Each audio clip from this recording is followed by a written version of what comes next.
7장을 시작하는 부분입니다. 그래서 물론 뭐 고린도 후서가 언제부터 어디까지건 바울의 권면, 뭐 어디서부터 어디까지건 훈계 뭐 이런 식으로 다 나눌 수는 없지만 좀 6장까지는 고린도 교인들을 향하여서 뭔가 이렇게 좀 그들의 잘못을 좀 더 지적하고 또 훈계하고 그들을 돌이키고자 하는 그런 노력들을 이제 바울이 많이 보여왔다면, 물론 뭐 앞으로도 계속 그 내용은 이어지지만 7장에서는 다시 한 번 더 그럼에도 불구하고 우리가 하나님 안에서 어떻게 연결되어져 있고 서로 어떤 관계로 있어야 하고 어떤 의미로 또 서로를 생각하고 있어야 하는지에 대해서 바울이 지금 설명하고 있습니다. 그러면서 그런 거죠. 이렇게 사람들이 들을 때, 특히나 고린도 교인들처럼 어떤 면에서는 좀 마음이 강팍해져 있는 상태잖아요. 그러니까 바울을 향하여서, 바울을 향하여서 마음이 강팍해졌다라고 하는 것은 결국은 하나님의 말씀으로부터 멀어져 있다라는 것과 마찬가지거든요. 그런 자들을 향하여서 무조건 이렇게 그들의 그 잘못만 지적하기보다도, 그럼에도 불구하고 비록 너희들이 하나님의 말씀을 떠나 있고 바울의 말을 진리로 듣지 못하고 있는 상황이라 할지라도 하나님이 너희를 사랑하신다, 그리고 하나님이 너희와 함께 하신다라고 하는 것을 통하여서 그들에게 끝없는 소망을 또한 불어주는 겁니다. 그래서 어떤 면에서는 교회는 지금도 마찬가지로 두 가지가 다 있어야죠.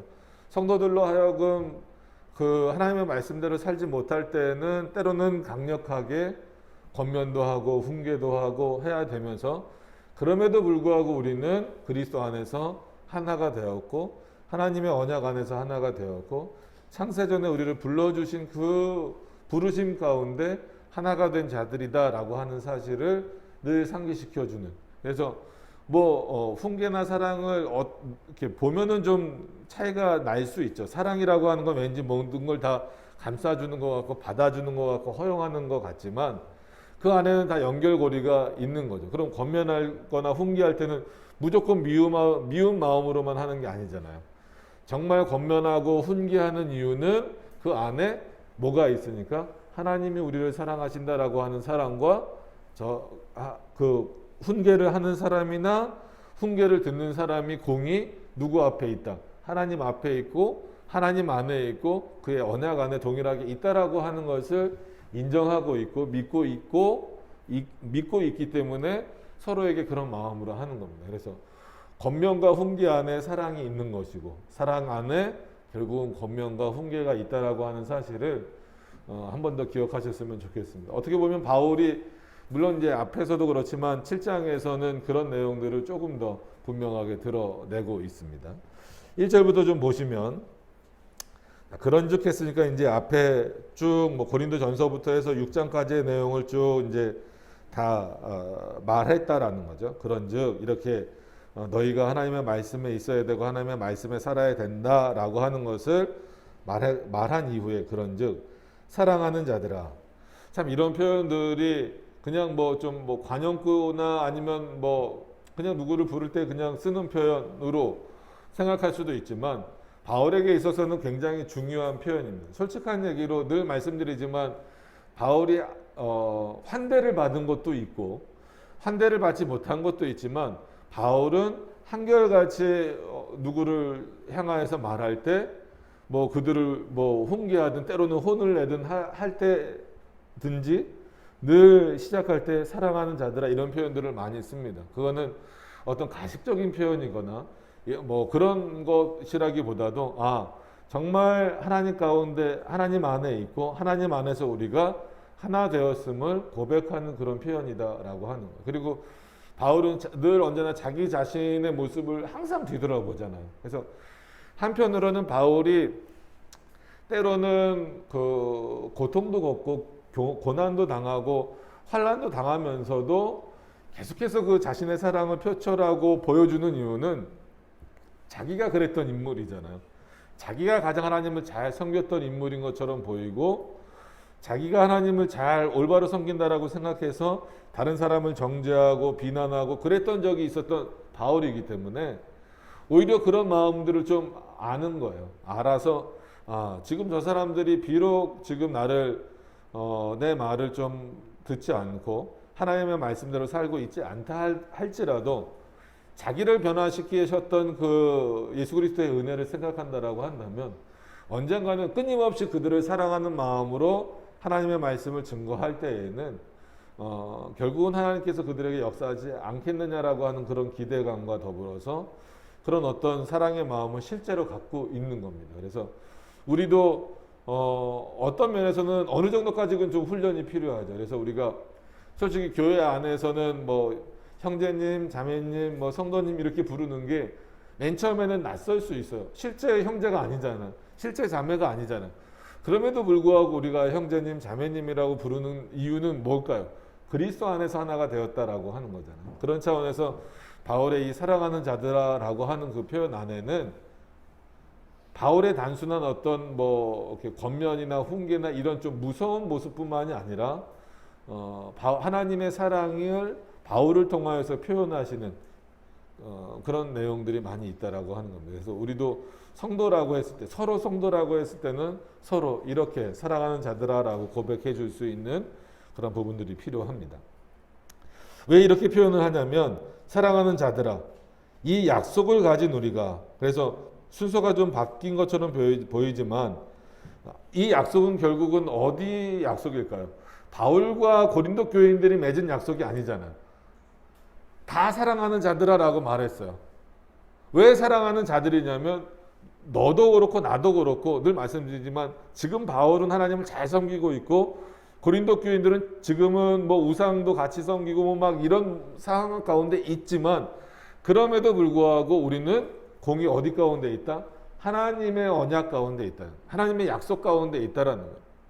비록 지금은 그 어떤 믿음의 수준이나 신앙생활하는 면에서 차이가 있다 할지라도 그럼에도 불구하고 나도 너희도 하나님의 언약, 하나님의 약속 안에 있기 때문이다라고 하는. 그렇기 때문에 뭐 표면적으로는 너희를 사랑하는 자라고 부르기는 힘들 수 있지만 그런 어떤 본질적인 차원에서는 너희는 분명히 사랑하는 자들이고 하나님의 언약 안에 있다라고 하는 거예요.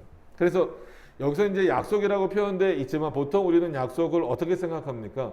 상호 간에 하는 것이라고 생각을 하잖아요. 그래서 뭐 우리 몇 시에 만날까? 이것도 약속이고 뭐 이거 하면 이거 해줄게. 이것도 뭐 약속이 될 수 있고 계약이 될 수 있고 그렇습니다. 그러나 하나님께서 우리들에게 하시는 약속은 하나님이 우리에게 일방적으로 주시는 거예요. 하나님이 주체자가 되시고 우리는 그 언약의 대상, 그 약속의 대상이 되는 겁니다.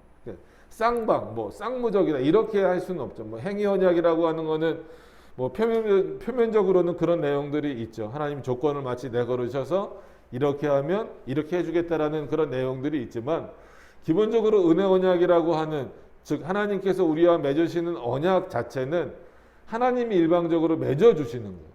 그래서 사람들이 이런 표현을 하면 좀 싫어하죠. 왜 우리가 요구하지 않았는데도 불구하고 하나님이 일방적으로 맺으시고 이렇게 하라고 명령하느냐. 이건 불공평한 거 아니냐라고 말하지만 오히려 하나님께서 일방적으로 그 언약을 맺어주시지 않았다라고 한다면 우리는 그 하나님의 은혜를 받아 누릴 수가 없어요. 하나님이 우리와 언약을 맺어주셨고 하나님이 우리와 약속하셨기 때문에 우리가 그 은혜를 누리는 겁니다. 그래서 하나님이 우리에게 요구하시는 것은 다른 게 아니에요.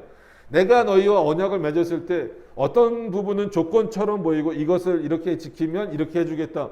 뭐 이런 조건처럼 보이지만 그 모든 것들이 결국은 하나님이 일방적으로 맺으신 거지만 정확하게 따지고 보면 누구에게 유익이 되는 겁니까? 대상자인 우리들에게 유익이 되는 거예요. 솔직한 얘기로 하나님은 우리와 언약을 맺지 않으셔도 하나님은 스스로 온전하시고 완전하신 분이시잖아요. 그렇기 때문에 언약이 필요 없으신 거예요. 그럼에도 불구하고 일방적이든 뭐 일방적일 수밖에 없죠. 일방적으로 언약을 맺어주신 이유는 뭐겠습니까? 우리를 사랑하시니까 그런. 그래서 정말 하나님이 누구신지 알면 알수록 하나님이 일방적으로 그리고 하나님이 주권자가 되셔서 이 모든 은혜의 약속들을 해주셨다라고 하는 것은 우리는 은혜로 받을 수밖에 없어요. 그래서 하나님이 우리에게 요구하시는 것은 그런 은혜를 받았으면 너희는 감사해라 이겁니다. 여러분, 저와 여러분들이 하나님의 약속, 오늘은 이제 본문은 약속이라고 나왔으니까 약속 가운데 있다라고 했을 때 우리가 하나님 앞에 할 수 있는 것은 뭐밖에 없을까요? 감사밖에 없어요. 그게 원망이 돼서는 안 됩니다. 왜 이렇게 이런 방식으로 하십니까? 왜 한마디로 내 의사도 물어보지 않고 내 의견도 반영되지 않았는데 이게 왜 감사합니까? 라고 말하지만 그 약속의 내용들, 언약의 내용들을 쭉 놓고 보면 감사가 아닐 수밖에 없어요. 하나님이 우리에게 주신 그 약속과 감사, 그 언약의 내용이 뭡니까? 자기 백성으로 삼으신 거잖아요. 창세전에 우리를 택하여 주시고 또 이 땅에서 그리스도를 보내셔서 우리를 죄 가운데서 건져주시는 거예요. 이거를 어떻게 한마디로 쌍방간에 우리가 일반적으로 생각하는 약속으로 맺을 수 있겠어요? 우리가 먼저 어떻게 하나님께 요청을 할 수 있겠어요?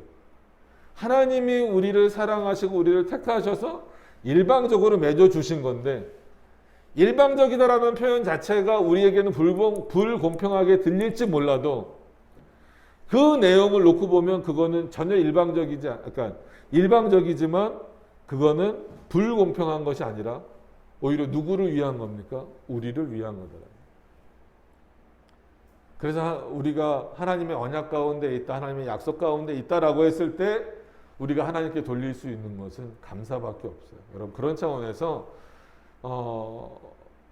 굳이 뭐 좀 이것도 오해가 될 수 있는 표현이긴 하지만 어떤 사람들은 막 감사의 조건을 억지로 찾으려고 그래요.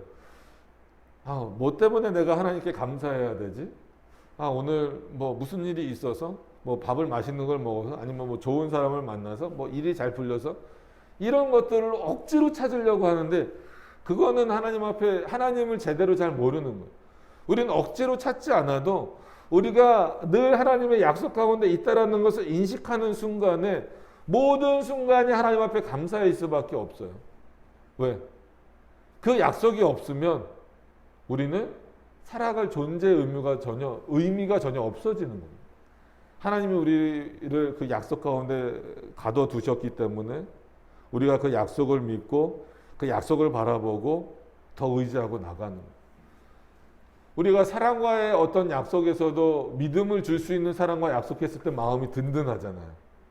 저 사람이 나를 지켜주겠다. 예를 들어서 뭐 국가적으로 보면 뭐 한미동맹 같은 거. 그래서 만약에 다시는 그런 일이 없어야 되지만 요즘에 이제 아프간 사태나 이런 거 보면 어떨 땐 좀 걱정스럽긴 하죠. 그래서 우리나라 국방력도 엄청 세졌어요. 그래서 뭐 이제 그 전력 분석을 할 때도 국방력 분석을 할 때도 미군이 도와주질 않아도 북한과 이제 중국이 개입하지 않는다라는 상황에서 북한과 만약에 전쟁을 하면 우리나라가 100% 이긴다.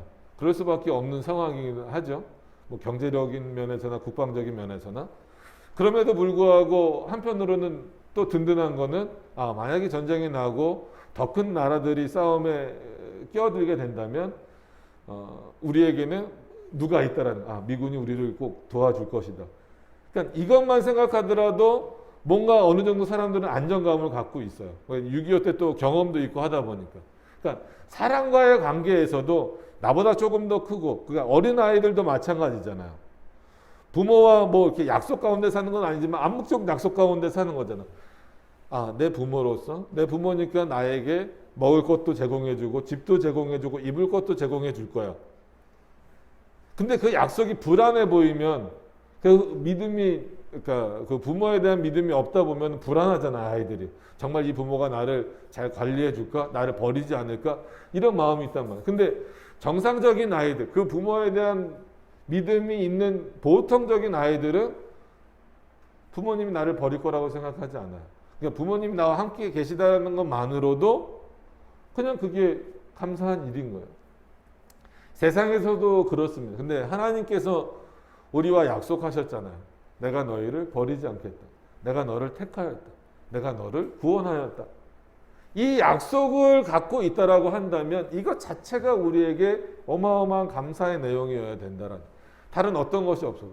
하나님이 우리에게 다른 은혜, 그러니까는 물질의 은혜도 주시고 뭐 건강의 은혜도 주시고 그래요, 환경을 변화시키는 은혜도 주십니다. 그럼 그런 은혜가 어디랑 다 연결되어졌을 때 의미가 있는 거예요. 그냥 잘 살면 의미가 있습니까? 하나님과는 전혀 상관없이 잘 살게 된다면 그게 정말 우리에게 유익이 있냐는 아닌 거죠. 하나님과 상관없이 건강하다면, 진시황처럼 불로쳐 열심히 찾아다니면 그게 책임져 주는 거는 아니란 말이에요. 하나님이 우리와 언약을 맺어 주신 것, 우리가 하나님의 약속 가운데 있다라고 하는 것을 알고 있기 때문에 우리는 감사하는 거고, 뭐 두 번째라고 하기는 그렇지만 그 감사와 연결될 수밖에 없는, 그렇게 하나님의 약속 가운데 있다라는 것을 믿고 감사하는 자들은 당연히 어떻게 할 수밖에 없어요? 순종할 수밖에 없어요. 그래서 하나님의 약속 가운데 있는 자들이 해야 될 것, 즉 성도들이 해야 될 일은 하나님께 대한 감사와 하나님께 대한 순종뿐이다라고 하는 거예요. 그것을 우리가 기억한다라고 한다면 어느 상황 가운데서든지 바울처럼 우리가 바울을 그가 옥에 갇혔음에도 불구하고 그는 감사했대. 참 훌륭한 인물이야. 우린 그렇게 못하지. 그럴 수 있어요. 그럼에도 불구하고 그때는 바울처럼 우리도 어느 상황 가운데서든지 하나님 앞에 감사할 수 있어야 됩니다. 그러니까 바울처럼 돼야 되겠다라는 단순한 어떤 그런 것이 아니라 왜 바울이 감사했는가를 생각해 보셔야 되는 거예요. 왜 바울이 감사했습니까? 모든 것을 다 어떻게 보면 잃어버리고 모든 것을 다 권리도 포기되고 그런 위협 가운데 있음에도 불구하고 그가 왜 감사하게 됐는가? 하나님이 누구신지 알았기 때문에, 그리스도가 누구신지 알았기 때문에 내가 그리스도의 약속 가운데, 하나님의 약속 가운데 있는 자구나라고 하는 것을 바울이 믿고 깨달았기 때문에 그는 감사할 수 있었던 거예요. 그러니까 바울처럼 우리도 감사하자, 겉모양만 흉내내지 말자는 거죠. 많은 사람들이 물론 저희는 헌금에 이렇게 11조 이외에 다른 걸 이렇게 붙이라고 강요하진 않지만 감사헌금을 드린다라고 예를 가정 들어서 한다 보면 언젠가도 말씀드린 거지만 사람들이 골똘히 생각하는 거, 뭐라고 적어야 될까? 그럼 뭐라고 적어야 될까요? 어떤 의미에서는 안 적어도 돼요. 왜냐하면 이미 우리가 하나님의 약속 가운데 있는 것만으로도 우리는 하나님 앞에 감사할 조건이 충분하거든요. 근데 사람들은 그 앞에서 볼펜 들고 고민하고 있는 거예요. 뭘 적어야 되지? 그냥 언뜻 생각나는 게 바울의 표현처럼 범사에 감사합니다. 그냥 그거 적어버려. 그랬을 때 늘 되묻고 싶은 게 정말 범사에 감사하느냐는. 세상에서 어떤 일이 있었든지랑 상관없이 내가 하나님의 약속 가운데 있었다라는 것만으로 정말 범사에 감사할 수 있느냐는. 만약에 그 고백이라면 정말 훌륭한 고백이고요. 저와 여러분이 매일 해야 되는 고백입니다. 어느 순간에도 어떤 상황에 처해 있을지라도 상황은 늘 급변하잖아요. 우리 상태도 급변하잖아요. 우리 주변의 상황들도 급변하잖아요. 그러나 변하지 않는 유일한 한 가지는 뭐예요? 하나님이 우리를 사랑하신다라는 거예요. 우리가 하나님의 약속 가운데 있다라는 거예요. 우리가 하나님에게 요청해서 있다. 그것이 조건적이다라고 하면 그것도 급변적일 거예요. 왜냐하면 우리가 그 요구에 순종하지 못했을 때에는 하나님 그 약속을 버리시면 어떡할 거예요? 바꿔버리시면 어떡할 거예요? 그러나 하나님은 우리가 부족한 걸 아시면서도 오히려 어떤 조건을 내걸으셨을 때 그것을 다 지키지 못할 것을 아시면서도 그 약속을 파기하시지 않는 분으로 계시잖아요. 우리는 변해도 하나님은 변하시지 않는다라는 거예요. 그래서 야고보서에 나온 것처럼 하나님은 회전하는 그림자도 없다. 그러니까 그림자를 예를 들어서 우리가 이해하기 쉽게 표현을 해 주셨지만 그건 뭐예요? 하나님은 불변하시다라는 거예요. 우리는 그림자에 햇볕에 나가서 돌면 벌써 그림자부터 달라지잖아요. 인간의 본성은 그래요. 날마다 달라지잖아요. 하루에도 몇 번씩 그 마음이 달라지고 바뀌고 변경되고. 그러나 하나님은 변하시지 않아요. 불변하신 하나님이 그 약속을 쥐고 계시기 때문에 우리가 그 하나님의 약속 안에서 안정감을 누릴 수 있는 거예요. 그러니까 감사한 거죠. 그러니까 그 하나님의 말씀에 순종할 수밖에 없는 겁니다. 근데 이거를 인식을 못하는 경우가 많아요. 그래서 다시 한번 말씀드리지만 단순히 바울의 감사를 겉으로만 흉내내자 정도가 아니라 바울이 왜 감사했는가를 분명히 인식하셨으면 좋겠어요. 우리도 그렇게 감사하자. 그러니까 입술로 바울이 이렇게 표현했으니까 우리도 이렇게 표현하자 그 정도가 아니라 바울이 왜 감사했는가를 안다면 우리도 그런 마음으로 감사하자는 그런 차원에서 여러분, 저도 그렇고 여러분들도 그렇고 범사에 감사하셔야 됩니다. 만약에 어제 좋은 일이 없었다 할지라도 범사에 감사해야 돼요. 인생에 있어서는 좋은 일이 생길 수도 있고 안 좋은 일이 생길 수도 있어요. 기분이 좋을 때도 있고 나쁠 때도 있어요. 몸이 한마디로 활력이 넘칠 때도 있고 힘들 때도 있어요. 그럼에도 불구하고 그런 것과 전혀 상관없이 우리는 하나님 앞에 감사합니다라고 고백할 수 있어야 된다는 거예요. 그럼 이 신앙이 하나님이 원하시는 신앙이고요. 어떻게 보면 참 어려운 신앙일 수도 있습니다. 그 고백을 한다라는 것 자체가. 바울이 이렇게 표현하면서 이어지는 내용이 뭐냐면, 그럼 이 약속을 가진 우리가 하나님을 두려워하는 가운데, 조금 더 이 부분을 설명드리면, 죄송합니다. 마스크를 계속 쓰고 있다 보니까 목도 마르고 막 그래요. 하나님을 두려워하는 가운데, 여러분 그래서 정말로 하나님을 문자적으로도 두려워하셔야 돼요. 만약에 이 당시 이스라엘 백성들 그리고 특히 이제 고린도 교인들이 하나님을 두려워했다면 우상을 섬길 수 있을까요? 못 섬기죠. 하나님을 두려워하지 않기 때문에, 하나님을 아무것도 아닌 것 같은 존재로 여기기 때문에 우상을 섬기고 자기 마음대로 하나님을 생각하는 거예요. 여러분 그리스도인들은, 그리고 약속 가운데 있는 자들은 하나님을 두려워하지 않으면 안 됩니다. 하나님을 실제로 두려워하셔야 돼요. 물론 그가 우리의 구원자이고 우리에게 아버지이시고 우리가 그의 자녀다라는 차원에서 그를 기뻐하고 즐거워하고 그에게 가까이 가는 것을 좋아해야 되지만, 그럼에도 불구하고 아버지이시기 때문에, 우리의 구원자이시기 때문에 실제로 그분을 두려워하셔야 됩니다. 하나님의 뜻대로 살지 않을 때에 그가 내리실 형벌이 얼마나 큰 건가를 확인하셔야 돼요. 하나님은 무조건 우리를 용서해 주신다니까, 한 번 받은 구원은 영원한 구원이라니까. 그럼 그거는 막 살라는 얘기가 아니잖아요. 하나님을 무시하면서 살라는 거 아니잖아요. 하나님이 약속하셨으니까 이 약속 변경하시지 않는다니까 난 그럼 내 마음대로 살아도 되겠네, 우상 조금 섬겨도 되겠네, 내 마음대로 세상에 나가서 침묵하면 되겠네, 화목해도 되겠네, 우리는 그 은혜에서 떨어지지 않는다니까. 하나님 그러라고 우리에게 이 영원한 약속을 허락하신 게 아니다라고 하는 겁니다. 하나님은 자신의 말을 듣지 않는 경우에는 언제든지 때리실 준비가 되신 분이에요. 언제든지 징계하실 준비가 돼 있으신 분이더라고요. 그것이 구원의 문제와 상관없는 것이라 할지라도 때로는 우리의 생명을 빼앗아 가실 정도로 징계하시는 분이더라고요.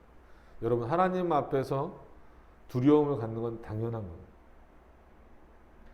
그러면 그 두려움은 하나님이 폭군이기 때문에 생기는 두려움입니까? 아니에요. 그런 두려움이 아니라 하나님의 말씀에 순종하지 못하는 것에 대한 두려움. 하나님에게 순종해야 되는 마땅한 이유에 대해서 우리가 잠깐 살펴봤어요.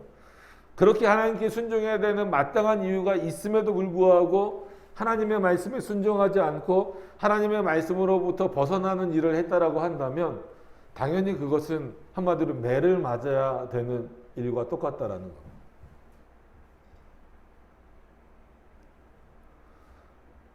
부모에게 순종하지 않는 자녀들은 부모를 두려워하지 않는 거잖아요. 교사에게 순종하지 않는 학생들은 그 교사를 두려워하지 않는 겁니다. 그 교사가 나를 얼마나 사랑하는가, 그 부모가 나를 얼마나 사랑하는가, 이것과는 별개라고까지는 할 수는 없지만 그것과는 조금 구별되어서, 그럼에도 불구하고 그 부모가 나를 사랑하고 그 교사가 나를 사랑한다 라고 하는 것을 알기 때문에 오히려 그를 더 두려워할 수 있어야 되는 거예요. 여러분 얼마나 하나님을 두려워하십니까? 이건 두 가지 두려움을 오늘 말씀드리려고 하는데, 그러니까 오늘 그래서 첫 번째 말씀드리고자 하는 두려움이 실제 두려움이에요. 여러분 오해하시면 안 되는 거예요. 근데 이 실제적인 두려움이 요즘에는 너무 없어요. 그러니까 이 고린도 교인들에게도 없었죠. 그러니까는 우리가 지난주에 살펴본 것처럼, 지난주 말씀이지만 한 번 더 보시면 6장 14절부터 보세요. 15절부터 보겠습니다. 14절부터 보시면, 너희는 믿지 않는 자와 멍해를 같이 하지 말라 해서 의와 불법이 어찌 함께하며 빛과 어두움이 어찌 사귀며 그리스도와 벨리알이 어찌 조화되며 믿는 자와 믿지 아니하는 자가 어찌 상관하며 하나님의 성전과 우상이 어찌 일체가 되리요. 이렇게 지금 바울이 말했잖아요. 지난주에 우리가 살펴봤잖아요. 그러면 이게 바울의 비유적인 표현이라고 볼 수 있지만 실제 그렇다는 거예요. 지금 어디가? 고린도 지역이 그렇다는 거예요. 고린도 성도들이 그렇게 살고 있다라는 거예요. 이 모습을 봤을 때 바울이 평가하는 것은, 그래, 그럼에도 불구하고 너희가 하나님의 약속 가운데 있는 건 맞다. 하나님의 약속 가운데 있는 건 맞다. 그럼에도 불구하고 너희는 하나님을 두려워하지 않는다라는 거예요. 그래서 이 구별점을 이해하셔야 돼요. 하나님이 우리를 그 언약 가운데에서, 약속 가운데에서 붙잡아 주시는 것과는 별개로 하나님을 두려워하지 않는 부분에 있어서는 그냥 넘어가시지 않는다라는 거예요. 하나님이 절대로 우상을 그냥 보시지 않죠. 말씀대로 살지 않는 것을 보시지 않습니다. 그래서 오늘도 예배 전에 저희 막내가 와서 물어봐요. 아빠 왜 술 먹는 게 하나님의 말씀을 어기는 거야? 왜 담배 피는 게 하나님의 말씀을 어기는 거야? 언뜻 보면 그거는 하나님과 상관없는 문제일 수도 있는 것처럼 보이죠. 그러나 모든 삶이 그런 부분에서 전부 다 하나님과 우리는 뗄래야 떼어질 수 없는 관계 속에 있단 말이에요. 예를 들어서 술을 먹었을 때 좀 정신을 잃게 될 수도 있고 막 주사를 부릴 수도 있잖아요. 그게 하나님 앞에 거룩할 수 있느냐. 왜냐하면 우리는 성결되게 구별된 존재인데, 거룩을 향해 가는 존재란 말이에요.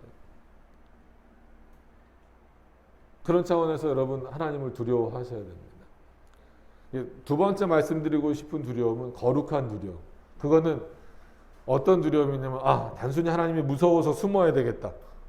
그래서 예를 들어서 아버지가 너무 폭력적이거나 그러면 아이들이 아버지가 들어올 때쯤 되면 막 숨고 막 이러잖아요. 그런 두려움과 무서움이 아니라 보통 거룩한 두려움이라고 많이 표현하죠. 그 어미로우시고 그 전능하신 하나님 앞에 우리는 얼마나 작은 존재입니까? 비참한 존재입니다. 그 하나님의 은혜가 없이는 살아갈 수 없는 그 존재라고 하는 것을 확인한다면, 깨달았다면, 그 거룩한 두려움으로 내가 혹시라도 하나님 앞에 영광을 돌리는 데 있어서, 예배를 드리는 데 있어서 내 생각대로 함부로 하나님의 말씀을 왜곡하거나 변질시키거나 나로 인하여서 하나님의 영광이 가리워지는 일이 없는가를 살펴보는 거예요. 그러니까 하나님이 싫어하시는 일을 안 하는 것은 당연한 것이고, 마땅히 그리스도인으로서 우리가 어떻게 더 거룩해질 것을, 더 하나님께 영광 돌리고 하나님의 뜻에 합당해질 것을 생각하는 두려움이다. 이 두 가지 두려움이 다 있어야 돼요. 그래서 이 거룩한 두려움이라고 했을 때에는 우리가 드려지는 예배가 정말 하나님이 받으실 만한 예배인가? 내 삶이 정말 하나님께 온전히 드려질 거룩한 산 제사로 드려질 그런 지금 삶을 살고 있는가? 나로 인하여서 오히려 그리스도가 욕먹는 일이, 하나님이 욕먹는 일이 없겠는가라고 하는 것을 확인하는 모습들이에요. 여러분, 이런 내용들이 없으면, 그런 차원에서 하나님을 두려워하지 않으면 안 됩니다. 그래서 여기서 바울이 뭐라고 표현합니까? 하나님을 두려워하는 가운데서 거룩함을 온전히 이루라니. 그럼 하나님을 왜 두려워해야 되느냐? 표면적으로 말씀드린 그런 두려움과 거룩한 두려움을 왜 가져야 되느냐라고 하냐면, 거룩함을 온전히 이루게 하기 위하여서. 여기서 이루다라는 표현은 완성이에요. 물론 이 땅에서 모든 것이 완성될 수는 없지만 궁극적으로 우리는 하나님 안에서 이 거룩함이 완성될 거다라는 거예요. 그게 영원한 하나님의 나라에서 얻는 소망이잖아요.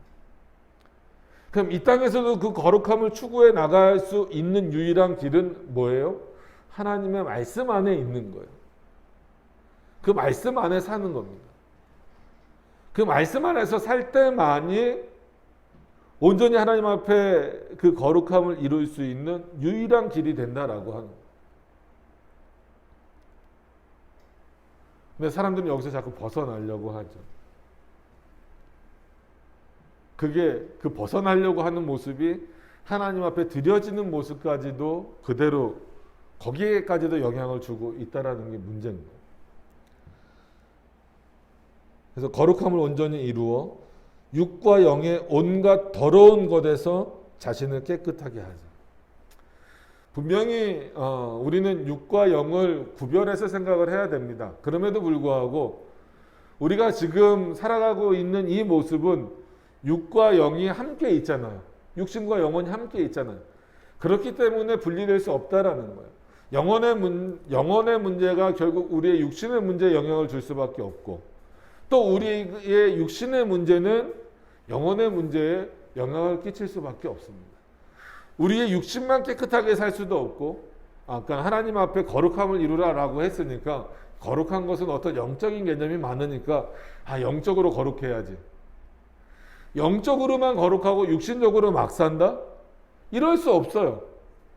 영적으로 순결한 자는 육적으로도 순결할 수밖에 없습니다. 육신적으로 순결을 추구하려는 자는 그 영적으로 하나님 앞에 올바로 서려고 노력할 수밖에 없다라고 하는 거예요. 그래서 표면적으로는 이거는 육적인 일이야, 이거는 영적인 일이야, 뭐 이렇게 얘기하지만 결국은 분리될 수 없습니다. 우리가 예배를 드릴 때에도 분명히 뭐라 그럽니까? 신령과 진정으로. 그러니까 그거는 성령으로 아니면 영적으로 이렇게 예배하는 거잖아요. 그래서 우리의 모든 예배는 영적인 예배인 거예요. 지금도 영적으로 하나님이 받으시는 예배를 드려야 되는 거예요. 그러면 영적으로 예배를 드린다라고 해서 무슨 신비로운 것만 떠올리십니까? 아니잖아요. 지금 이 시간에도 우리는 하나님께 영적으로 예배 드리고 있는 거예요. 신령과 진정으로 예배 드리고 있는 거예요. 그럼 우리 몸은 여기서 제외되는 겁니까? 아니란 말이에요. 왜 예배 시간에 졸지 말아라? 왜 예배 시간에 집중해라? 그래서 저도 아이들에게 무슨 말인지 아빠가 설교하는 말이 뭔지 잘 모를지라도 받아 적어라 일단 하는 이유가 집중하라는 거예요. 하나님의 말씀에 집중하라는 거예요. 몸이 집중하지 않는데, 내 귀가 집중하지 않는데 어떻게 영적으로 예배 드릴 수가 있겠어요? 그래서 늘 말씀드렸던 것처럼 예전에 청년부 맡고 그랬을 때 토요일날 일찍 자라, 토요일날 되도록이면 좀 사적인 일을 좀 줄이고 해라. 그래서 주일날 막 교사를 맡고 있는 애들인데도 늦게 오고 졸고 막 그래서 제보를 받아서 한번 그 농구 코트 하는데 가봤다 그랬잖아요. 예전에 한번 말씀드린 적이 있습니다. 설교할 때. 그랬더니 그때는 이제 토요일날 청년부 예배가 좀 저녁 때 있었어요. 끝나고 나서 바로 좀 집에 가면 좋은데 맨날 안 가고 자기네들끼리 좋으니까 가서 뭘 이렇게 사 먹기도 하고 뭐 하고 그런 거예요. 그래서 애들이 이제 농구 코트에서 물론 그게 건전하게 노는 거죠. 뭐 술 먹고 이렇게 노는 거에 비해서는 훨씬 건전하긴 하지만 저녁 12시 1시까지 농구하다가 집에 가는 거예요. 그러니 주일날 아침에 얼마나 피곤하겠어요. 아무리 젊은 애들이다 할지라도. 그러니까 교사니까 9시에 보통 예를 들어서 뭐 유초등부나 중고등부 예배를 드리잖아요. 그럼 애들은 오는데 정작 교사를 맡고 있는 청년들은 늦는 거예요.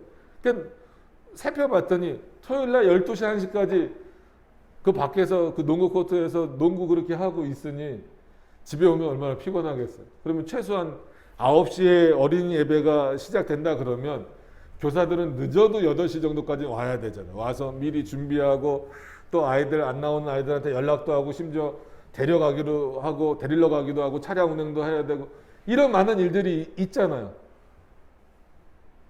근데 그게 없어요. 그게 안 되는 거예요. 그건 제가 마음은 정말 잘하고 싶은데 몸이 힘들어서. 근데 그 몸이 지금 뭐 때문에 힘든 거예요? 자기 놀고 싶은 것 때문에 힘든 거잖아요. 그러면 그거는 그의 영은 하나님 앞에 거룩을 추구하는데 육신은 그렇지 않아. 이렇게 말할 수 없어요. 뭐가 육신적인 일이고 뭐가 영적인 일입니까? 음식을 먹는 것은 육신적인 일이고 그건 영적인 일 아니에요? 아니에요. 주기도문에 보세요. 먹을 때에도 하나님 앞에 감사드리라는 거잖아요. 그 먹는 이유가 뭡니까? 여러분들이 음식을 드시는 이유가 뭐예요? 단순히 먹고 배부르기 위한 겁니까? 내 배 채우기 위한 거예요? 그거는 세상 사람들하고 똑같죠. 그러면 그러기 위해서 돈을 벌고 그러기 위해 사신다라고 한다면 그건 세상 사람들하고 똑같은 거예요. 우리가 먹고 마시는 이유는 뭐예요? 하나님 앞에서 거룩을 이루어 나가기 위함이에요. 우리가 먹고 마시는 건 이 일을 통하여서 더 하나님의 일을 잘 감당하기 위해서예요. 그래서 우리가 음식을 먹듯이 하나님의 말씀을 어떻게 하라는 거예요? 먹으라는 거잖아요. 그래서 우리들에게 있어서는 실제 입으로 들어가는 양식도 진짜 양식입니다. 그죠? 이 양식 안 먹으면 안 되죠. 영적인 양식인 말씀이 있다고 육적인 양식을 끊으면 어떻게 됩니까? 우리 굶어 죽어요. 반대로 육적인 양식이 너무 맛있다고 영적인 양식을 잃어버리면 뭐가 죽어버립니까? 영혼이 죽어버리는 거예요. 우리가 육신의 음식을 먹는 것은 영혼의 양식을 더 잘 먹기 위한 방식으로 먹는 거예요. 이 모든 것이 연결되어져 있다는 거예요. 바울이 오늘 지금 그 얘기를 하는 거예요. 왜냐하면 고린도 교인들이 늘 변명거리를 늘어놔요. 우리가 어쩔 수 없었다. 무역을 하다 보니까 어쩔 수 없었다. 그런 거죠. 그래서 보여지기에는 뭐 그 사람들하고 좀 화친도 맺는 것 같고 어쩔 수 없이 뭐 그 사람들하고 지금 표현으로는 술도 한잔 하는 것 같지만 내가 영적으로는 그렇지 않다. 그랬을 때 바울이 하는 내용은 이 말씀의 내용은 뭐예요? 아니라는 거예요. 육신은 영혼에 영향을 줄 수밖에 없고 영혼은 우리 육신에 영향을 줄 수밖에 없다. 그렇기 때문에 공이 하나님 앞에 두려움으로 서 있는 자들 그리고 하나님 앞에 약속 안에 있다라고 생각하는 자들은 그 육신도 순결과 성결을 위해서 나가야 되고 그 영혼도 하나님 앞에서 성결을 향하여 나아갈 수밖에 없다라는 거예요. 어느 것 하나 삐끗해서는 안 된다는 거예요. 삐끗할 수도 없고 한쪽이 삐끗하면 그거는 양쪽 다 삐끗하는 거예요.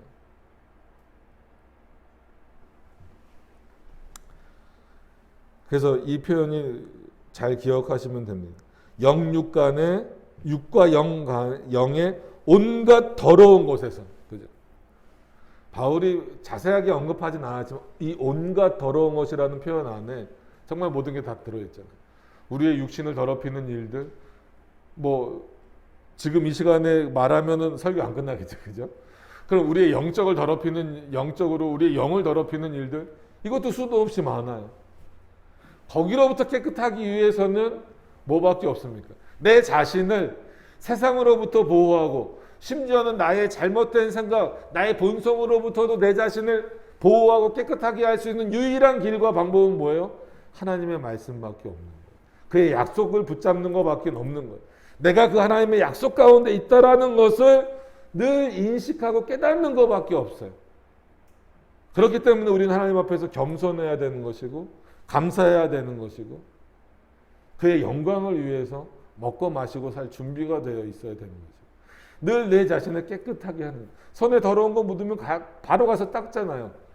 왜 근데 영적으로 더러운 게 묻으면 닦으려는 생각을 안 하냐는 거예요. 어떻게 우상숭배가 옆에 버젓이 놓여져 있는데 손에 똥이 묻으면 가서 닦을 줄 알면서 우상숭배의 내용이 옆에 버젓이 있는데 그것은 버릴 줄 모르냐 이거예요. 그럴 수 없잖아요. 그럴 수 없는 일을 하고 있어요. 그런 게 걱정스러운 겁니다.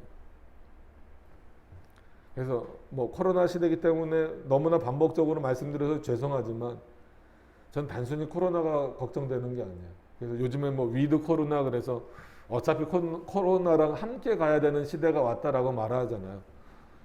그거보다 더 걱정은 이 코로나 때문에 많은 사람들이 하나님의 말씀으로부터 멀어질 것 같아서 그 영적으로 육적으로 자기를 온갖 더럽히는 것에 빠져서 오히려 지금 이런 상황을 정당화시킬까 봐 상당히 두렵고 걱정스러운 마음이 있어요. 여러분 이럴 때일수록 실제로 하나님을 두려워하세요. 영적으로도 두려워하시고 그리고 그렇기 때문에 우리 자신을 깨끗하게 하실 수 있기를 늘 바랍니다. 이제 2절이네요. 2절 좀 빨리 진행을 하도록 하겠습니다. 2절 마음으로 우리를 영접하라. 이거는 이제 솔직히 바울을 영접하라는 거예요. 어떻게 보면 그래서 마치 바울이 자기의 사적인 의견을 내는 것처럼 보이고 나를 좀 받아줘라 이런 것처럼 보이지만 늘 우리는 그렇게 보면 안 되죠. 바울이 지금 전하는 내용이 뭡니까? 진리잖아요. 그래서 바울을 영접한다라고 하는 것은 결국 뭐를 받아들이는 거예요? 진리를 받아들이는 거예요. 그러니까 너희가 나보다 세상과 더 친해 있다라고 하는 사실은 진리로부터 지금 멀어져 있는 거다라는 거예요. 나를 영접하는 것은, 즉 바울을 영접하는 것은 결국 하나님의 말씀과 함께 하려고 하는 것이고 하나님의 말씀을 더 깊이 따라가려는 그런 모습이다라는 거예요. 그래서 좀 더 진행을 해보면 마음으로 우리를 영접하라. 마음으로는 이게 참 어려운 거 아니죠. 참 사람들이 그래요. 표면적으로는 고린도 교인들이 바울을 어떻게 했을까? 환영하죠. 받아들이죠. 마음이 중요한 거예요. 우리가 그러잖아요. 누구를 이렇게 대할 때도 겉으로는 뭐 이렇게 막 친절하게 인사하고 뭐하고 막 하잖아요. 근데 그게 정말 마음에서 우러나오는 건지 그거는 본인만이 알 수 있는 문제긴 하죠. 그래서 더 어려운 문제입니다. 마음으로 우리를 영접하라. 우리가 아무에게도 불의를 하지 않았다라. 진리로서 너희에게 잘못된 것을 전하지 않고 그런 더러운 행동도 하지 않았다라. 아무에게도 해롭게 하지 않고 아무에게도 속여 빼앗은 일이 없노라. 그래서 칼빈은 이 세 가지를 그렇게 표현을 하더라고요. 불의하지 않는다라고 하는 것을 진리를 왜곡시키지 않는다라는 것. 그 다음에 해롭게 하지 않는다라고 하는 것을 그런 어떤 그 개인 감정이나 이런 것들로 상대하지 않는다라는 것. 아무에게도 속여 빼앗은 일이 없다라고 하는 것을 마치 하나님에게 드려진 것을 함부로 쓰지 않는 것. 지금으로 말하면 헌금을 목회자 마음대로 함부로 쓰지 않겠다라는. 내가 그런 적 있느냐라는. 너희가 나를 위하여서 한마디로 이때 뭐 연보 개념인 거죠. 뭐 생활비나 뭐 이런 거를 준 것을 내가 함부로 쓰지 않았다. 그것으로 인해서 너희를 근심시키지도 않았고 내 사사로운 감정으로. 그럼 바울도 어쨌거나 감정이 있는 존재잖아요. 내 사사로운 감정으로 너희들에게 대하지도 않았다. 그리고 너희에게 불의한 것, 즉 하나님의 말씀을 떠난 것을 가르치지도 않았다. 그렇기 때문에 너희는 마음을 열고 세상에다가 마음을 열지 말고 우리에게 마음을 열어서 받아주어라. 왜냐하면 너희도 나도 누구 안에 있다? 하나님의 약속 안에 있다라고 하는. 이게 어떻게 보면 지금도 목회자와 성도 그리고 성도와 성도 사이에 있어야 되는 신뢰입니다. 저와 여러분과의 관계에 있어서도 제가 여기서 불의를 행하면 안 되잖아요. 제가 여기서 여러분들에게 해롭게 하면 안 되잖아요. 제가 여러분들의 것을 갈취해서는 안 되잖아요. 마찬가지입니다. 성도와 성도 사이에서도 서로 불의를 행하지 말아야 돼요. 서로 해를 끼치지 말아야 돼요. 서로의 것을 탐심, 빼앗으려고 하지 말아야 된다는 거예요. 그게 육적인 것이 됐든 영적인 것이 됐든 결국은 근데 그게 또 연결이 될 수밖에 없죠. 돈을 탐하는 그 탐심은 육신적으로 훔치는 거지만 그 마음이 동해버렸다는 거예요. 그 혼이 동해버렸다는 거잖아요. 어떻게 보면 목회자뿐만 아니라 우리가 그리스도인으로 살아가면서 굉장히 조심해야 됩니다. 늘 우리가 빠지기 쉬운 그런 부분을 지금 바울이 정확하게 우리에게 짚어주고 있는 거예요. 불의에 빠지기 쉽잖아요. 내 이익 때문에 다른 사람을 해롭게 하는 경우가 많잖아요. 솔직한 얘기로. 그리고 남의 것을 빼앗는 경우도 유무형적으로 많이 있어요. 그런 일들이 없노라.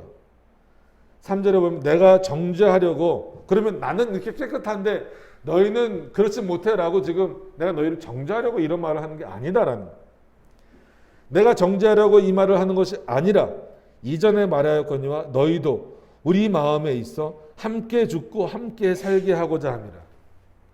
어차피 요즘에는 지금 이제 설교할 때는 제목을 계속 정하고 있으니까 고민을 많이 했었어요. 함께 죽고 함께 사는 믿음 이렇게 정할까도 생각을 해봤었어요. 근데 그거보다는 우선적으로 이 모든 것들이 결국은 하나님의 약속 안에서 일어나야 되는 일이고 약속 안에서 일어날 수 있는 일이기 때문에 제목을 그렇게 정했지만, 여러분 우리가 그리스도 안에서 함께 있다라고 하는 것은 이런 마음이 있어야 됩니다. 특히나 이거는 저에게 더 특별하게 주시는 말씀인 것 같아요. 목회자가 가져가야 되는 마음이 함께 죽고 함께 살다. 그리스도 안에서 우리가 함께 죽고 함께 살게 하고자 합니다. 어떻게 보면 담대하면서도 멋있으면서도 참 비장하잖아요. 그러나 가장 믿음적인 표현입니다. 우리가 그리스도 안에서 하나 되었고 하나님의 약속 가운데 있기 때문에 각자 흩어져서 각자 삶의 모습이 다르고 각자 믿음의 수준이 다르다 할지라도 함께 살고 함께 죽자라는 건 뭐예요? 연약한 자들을 이끌어주고 부족한 것들 채워주고 또 체험을 받고 이렇게 하면서 서로 그리스도 안에서 연합된 자의 모습으로 살아가자라는. 지금 바울은 자기를 겉으로는 환대하지만 속으로는 계속 밀어내고 있는 고린도 교인들을 향하여서 진심으로 말하는 거잖아요. 나를 밀어내지 말고 우리를 밀어내지 말고 마음으로 받아들여서, 우리가 너희를 마음으로 받아들여서 말하고 있듯이 너희도 우리를 마음으로 받아들여서 우리가 진짜 멀리 떨어져 있더라도 그리스도 안에서 믿음 안에서 함께 죽고 함께 사는 삶을 살자라는 거예요. 그럼 이거는 우리 믿음의 교회인 반석툴립교회에서부터 실천돼야 되는 거예요. 공교회적인 개념에서 이 땅에 있는 그리스도인들이 다 추구해야 될 내용입니다. 우리 교회만 살면 안 되잖아요. 대한민국 교회가 살아야 되잖아요. 이 조그만 교회에서 그럼 누가 그럴지도 몰라요. 야, 니네 교회에서나 위에서 기도해라. 뭐 성도도 별로 없고 뭐 표현이 그렇지만 돈도 별로 없는 교회에서 뭘 남의 교회에 기도해? 라고 말할 수도 있어요. 만약에 뭐 밖에서 보면. 그럼에도 불구하고 우리가 나라를 위해서 기도하고 특히나 교회들을 위해서 기도하는 이유가 뭡니까? 그리스도 안에서 함께 죽고 사는 자들이기 때문에 그래요. 예배 드리는 곳은 달라도 환경은 달라도 그 연약함이 보이고 있다 할지라도 우리는 뭐 온전한 거 아니잖아요. 우리 뭐 개혁신학한다고 우리는 뭐 막 이렇게 엄청난 뛰어난 수준에 있다라고 생각하시면 안 됩니다. 발버둥을 치는 거죠. 어떻게 해서든 조금 더 하나님이 보시기에 합당하게 예배드리고 하나님이 기뻐하시는 대로 살기 위해서 발버둥 치고 있을 뿐이지 우리가 교만해질 필요가 없습니다. 세상을 향하여서 아니면 다른 교회들을 향하여서. 우리도 여전히 부족해요. 더 하나님의 말씀대로 가까이 가야 됩니다. 근데 그렇지 못한 연약한 교회들을 보면서, 그러니까 신앙적으로 뭐 규모가 아니라요. 신앙적으로 연약한 교회들을 보면서 바울이 표현한 대로 정죄하는 모습만 있다면 그건 함께 살고 함께 죽는 게 아니죠. 그래, 너넨 그러니까 죽어도 마땅해. 너넨 그러니까 망해도 돼. 그래서 뭐 어떻게 들으실지 모르겠지만 얼마 전에 그 여의도 순복음교회 뭐 저희랑 뭐 교리도 다르고 많이 다르죠. 여의도 순복음교회 굉장히 크잖아요. 어마어마하게 크잖아요. 그러니까는 근데 전체 다가 아니고 그 중에 건물하고 부지를 팔은 것 같아요. 3천억에 팔았대요. 그러니까 와 어마어마하네. 야, 저 교회는 뭐 팔아도 3천억이야 하는데 돌이켜 보면은 왜 여의도 순복음교회에서 팔았을까요? 3천억을 주고 다 판 게 아닙니다. 일부를 판 거예요. 코로나 때문에 운영하기 어려운 거예요, 지금. 그러면 그래 너네 교리도 틀리고 말씀대로 제대로 살지 않고 뭐 그냥 뭐 교리도 엉망이고 뭐 그러니까 그래 그래도 싸. 너네 그냥 막 그 안에서 저기 하니까 이렇게 비난할 겁니까? 그런 마음을 가지면 안 돼요. 그랬을 때 더 애끓는 마음으로 기도할 수 있어야 되는 거예요. 거기랑 비교했을 때 우리는 한마디로 규모 자체에서는 뭐 비교 자체가 안 되잖아요. 그럼에도 거기에도 뭐가 있기를, 하나님의 은혜가 있기를, 하나님의 진리가 심어지기를 기도하는 거예요. 부족하다고 잘못하다고, 물론 그것이 틀렸다, 뭐가 잘못했다라고 말하는 것은 분명하고 명확하게 해야 됩니다. 뭐가 잘못했다, 이것은 이렇고 이것은 저것은 저렇다라고 말할 수 있어야 돼요. 지금 바울이 그거 말하잖아요. 너는 이거 잘못이고 이거 잘못이야. 그렇기 때문에 이거 고쳐야 돼 라고 말하면서도 이건 단순한 정죄가 아니라 너희와 함께 살고 죽고자 하는 마음에서 전하는 거더라고요. 그럼 그렇기 때문에 비록 규모가 작은 우리 교회라 할지라도 한국 교회를 위해서, 더 나아가서 세상에 이 땅에 있는 모든 교회들과 그리스도인들을 위해서 기도해야 된다는 거예요. 그리스도의 약속 안에 있는 자들이기 때문에. 그래서 4절 말씀입니다. 내가 너희를 향하여 하는 말이 담대한 것도 많고, 그죠? 잘 듣지 않음에도 불구하고 담대히 전한다라고 하는 것은 언제든지 돌 맞을 각오, 죽을 각오를 하고 전하는 거예요. 복음을 전할 때 이 담대함이 없으면 안 됩니다. 또한 너희를 위하여 자랑하는 것도 많다. 그래, 이 표현은 정말 바울이 자랑해서가 아니라 자랑처럼 여겨지는 표현이 있잖아요. 그죠? 누가 이렇게 얼핏 들었을 때는 나는 불의를 행하지도 않고 해롭게 하지도 않고 남의 것을 빼앗지도 않고 더 나아가서 뭐 나를 본받으라 뭐 그런 표현들을 바울이 종종 쓰니까요. 어떤 면에서 보면 자랑처럼 보일 수 있지만 그건 자랑이 아니라 너희도 그렇게 살라는 거예요. 우리도 그렇게 살라는 거예요. 오늘 우리가 이 내용을 보면서 아, 바울은 자기 자랑하고 있네. 이렇게 보신다면 이 본문은 잘못 보시는 거예요. 그죠? 아, 그래 바울이 이렇게 살았구나. 그럼 우리도 이 모습을 본받아야 되겠구나. 그런 차원에서 바울이 솔직하게 얘기합니다. 그래, 너희를 위하여 자랑하는 것도 많았는데 그건 단순히 나를 드러내려고 하는 것이 아니라 오히려 하나님의 영광을 드러내기 위해서 내가 행했던 모든 역사들을 말하고 있는 거다라는 것. 그리고 내가 우리의 모든 환난 가운데서도 위로가 가득하고 기쁨이 넘치는도다. 보통 이 고린도 후서는 이제 바울이 디도 편에, 디도라는 인물 있잖아요. 디도 편에 이제 편지로 보냈다라고 하는 거예요. 그래서 어떻게 보면 디도가 이렇게 바울과 고린도 교인들을 좀 연락해 주는 어떤 그런 인물이었죠. 그 디도의 얘기를 통해서 얘기를 들으면서 멀리 떨어져 있음에도 불구하고 그 모든 환난 가운데서도 우리가 위로가 가득할 수 있는 것은 뭐예요? 우리가 그리스도 안에 함께 있다라는. 그래서 기쁨이 넘친다. 여전히 고린도 교회의 문제점을 알고 있음에도 불구하고 내가 다시 그러니까 디도가 바울의 편지를 들고 고린도 교인들에게 전해줬고 또 가서 보면은 디도도 그 고린도 지역의 상황을 알 거 아닙니까? 그럼 가서 바울에게 그 고린도 지역의 상황들을 얘기했을 거 아닙니까? 그러면 좋은 얘기만 하지 않았겠죠. 그럼에도 불구하고 바울은 그래 다 같이 환난을 겪는 거다. 다 같이 고난을 겪는 거다. 그럼에도 불구하고 우리가 그리스도 안에서 함께 죽고 함께 살겠다라는 어떤 그런 마음과 믿음이 있기 때문에 서로에게 그런 마음이 있기 때문에 우리는 항상 기쁨으로 또 나아갈 수 있고 서로 사랑하는 마음으로 나아갈 수 있어야 된다는 거예요. 그 이유는 뭐예요? 우리가 하나님의 약속 안에 있기 때문이다라고 하는 거예요. 여러분, 우리도 세상을 살아가면서 참 많은 환난과 고난과 역경을 겪습니다. 근데 그것만 생각하시지 말고 반대로 하나님이 주시는 은혜가 얼마나 큰가를 생각하실 수 있기를 바라요. 나쁜 거를 생각하기 시작하면 한도 끝도 없습니다. 그럼 내 인생 전체가 나빠져요. 그죠? 지금 뭐 여기 계신 분들 중에서도 다 살아온 연수가 다 다르지만 인생에서 나쁜 것만 뽑아서 생각해 보세요. 그럼 내 인생은 정말 비참해져요. 그죠? 근데 또 반대로 하나님이 주신 은혜들을 또 뽑아서 생각해 보면 나처럼 행복한 사람이 없어요.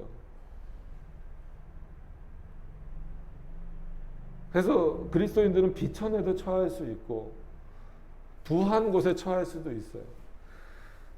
말씀드리고 싶은 것은 비천에 처할 때나 부할 때 처할 때나 우리는 어때야 된다고요? 영육간에 하나님을 두려워하는 마음으로 자신을 깨끗이 하는 마음으로 그 믿음으로 살아가야 된다는 거예요. 왜냐하면 하나님의 약속 가운데 있는 자들이기 때문에. 여러분 지금 어려움과 고난 가운데 있으시다면 하나님의 위로가 있기를 원합니다. 이런 힘든 상황 가운데에서도 하나님의 은혜로 확인하시고 있다면 더 큰 은혜를 누리실 수 있기를 바랍니다. 그럼에도 불구하고 공히 잊어버리지 말아야 될 것은 우리가 그리스도 안에 있다라고 하는, 하나님의 약속 안에 있다라고 하는. 그럼 그거 하나 붙잡고 사는 삶이 세상에서 여러 가지를 붙잡고 사는 삶보다 비교할 수 없을 만큼 기쁘고 즐거운 삶이다라고 하는 것을 반드시 기억하시면서 살아가셨으면 좋겠습니다. 그런 차원에서 오늘 뭐 제목을 정했으니까 하나님의 약속을 갖고 있어요. 누가? 우리가. 저도 갖고 있고 여러분도 갖고 있습니다. 그 약속을 잊어버리지 말고 누리면서 기쁨으로 감사와 순종으로 나아가실 수 있는 우리 모두가 되기를 소망합니다. 기도하도록 하겠습니다.